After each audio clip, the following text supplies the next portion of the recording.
ایک بہت زیادہ شراب پینے کے عادی شخص کو اس کے دوست نے کہا، یار تم ہر وقت شراب پیتے رہتے ہو، یہ تمہاری صحت کے لیے اچھی نہیں ہے۔ شرابی نے فوراً جواب دیا، ارے بھائی میں نے کئی بار شراب چھوڑنے کی کوشش کی لیکن ناکام رہا، اب تو میں خود بڑا پریشان ہوں، کیا کروں، یہ کم بخت چھوٹتی ہی نہیں ہے۔ اس کے دوست نے اسے مشورہ دیا کہ وہ یوگا کیا کرے، اس طرح اسے شراب چھوڑنے میں آسانی ہوگی۔ 10 ماہ کی طویل اور صبر آزما مشقت کے بعد وہ شخص یوگا میں ماہر ہو گیا۔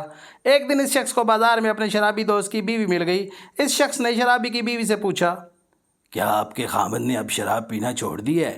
شرابی کی بیوی غصے سے بولی، جی نہیں، اب بھی شراب پیتے ہیں۔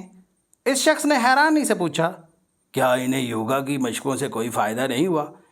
تو بیوی غصے سے اس شخص کی طرف دیکھی اور بولی، جی ہاں بہت فائدہ ہوا ہے، اب وہ سر کے بل کھڑے ہو کر بھی شراب پی سکتے ہیں۔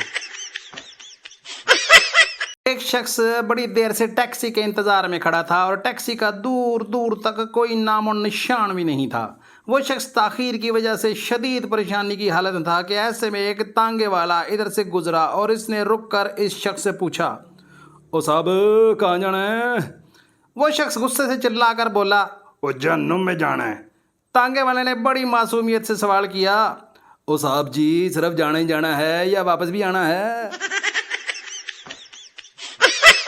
ایک سادہ لو شخص کو سڑک پر جاتے ہوئے کسی گاڑی نے ٹکر مار دی۔ اس شخص کو جسم کے کئی حصوں پر چوٹیں آئیں۔